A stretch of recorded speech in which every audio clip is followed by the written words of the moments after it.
आता राहिलेली सुट्टी कुठं घालवायची, तर गावी जायचं होतं म्हणून म्हणलं चला. तर आता अहिल्यानगरला सासरी निघाली आहे आणि मधलं शूट प्रवासातलं घेणार नाहीये, कारण डायरेक्ट आता मी सासरी म्हणजेच घरी जायला निघाले होते.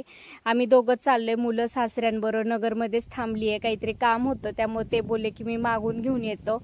आणि नदीला पाणी बघू शकता किती मस्त पाणी वगैरे आलं होतं आणि असं वाटलं की चला म्हणलं तुमच्याबरोबर पण शेअर करते. आणि रस्ता तर बघू शकता गावाकडचा. घरी आले, जेवण वगैरे केलं, चहा वगैरे घेतला आणि त्याच्यानंतर म्हणलं त्याच्या पुढचं शूट कंटिन्यू मधलं शूट घेतलं नाही, कारण खूप दमल्यावानी झालं होतं. आणि ह्या दोघांचं इथं पाठीमागं काय चाललंय ते तर दाखवतेच तुम्हाला, पण त्या अगोदर म्हणलं तुम्हाला बाहेरचं वातावरण दाखवते गावाकडचं. किती मस्त वाटत होतं आणि कोंबड्या बघून तर खूप छान वाटत होतं. आणि इथं चाललं होतं मासे धुवायचं काम, कारण गावाकडे आले तर मासे खाल्लेच पाहिजे, कारण गावाकडचे मासे एकदम नदीच्या पाण्यातले फ्रेश मासे असतात. तर मग मासे येतानाच घेऊन घेतले होते. तर इथं त्यांचं मला मासे साफ करून द्यायचं काम चाललं होतं. स्वराचं इथंच मासे बनवतो असा प्रयत्न चालला होता. तर काडीची पेटी घेऊन त्याला तिथंच मासे फ्राय करायचे होते. पोरं सुट्टीला येणार म्हणून आजीने अंडे वगैरे सासून ठेवले होते. बाजारातले लाडू कधी न खायला मिळाल्यासारखे इथं त्यांचं लाडू एन्जॉय करायचं काम चाललं होतं. म्हणलं चला तोपर्यंत आता माशांना छान असा मसाला वगैरे लावून घेतलाय. अद्रक, लसूण आणि कोथिंबीरीचं वाटण वगैरे करून आपलं जो माशांचा मसाला असतो तो मी छान असा लावून घेतलाय. तिखट वगैरे सगळं टाकून घेतले, जेणेकरून फ्राय करताना फक्त मी थोडंसं बेसन पीठ आणि ते घेणार आहे.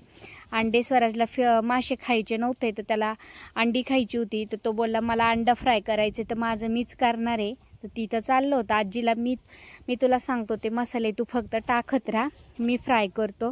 तर त्याचा इथं तोच पराक्रम चालला होता. लाईटीवरची शिगडी आहे आणि जर लाईट फुल असेल ना तर गावाकडं स्वयंपाक अगदी पटकनी होतो. मग जास्त करून गॅसचा वापर होत नाही, लाईटीच्या शेगडीवरच बराच स्वयंपाक होऊन जातो. भाजी वगैरे तर पटकनी होऊन जाते.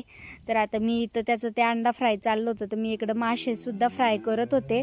भाकरी वगैरे सर्व काही करून झालं होतं. आणि इथं स्वराची कंप्लेंट चालली होती, त्यांना देखील भूक लागली होती. तर म्हटलं गरम गरम मासे फ्राय करून देते.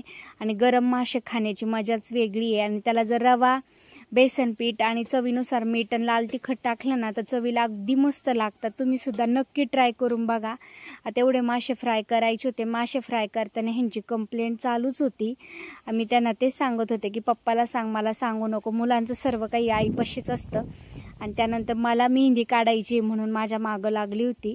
तर मी तिला म्हणलं तू पप्पांचा हात घेन, त्याच्यावर तू ट्राय कर. तर तिचं चाललं होतं मेहंदीची प्रॅक्टिस. तुम्हाला आजचा व्हिडिओ कसा वाटला मला कमेंटमध्ये नक्कीच सांगा. भेटूया उद्याच्या अजून एका छानशा व्हिडिओमध्ये. तोपर्यंत सर्वांना बाय बाय आणि दिवाळीच्या खूप खूप शुभेच्छा. बाय.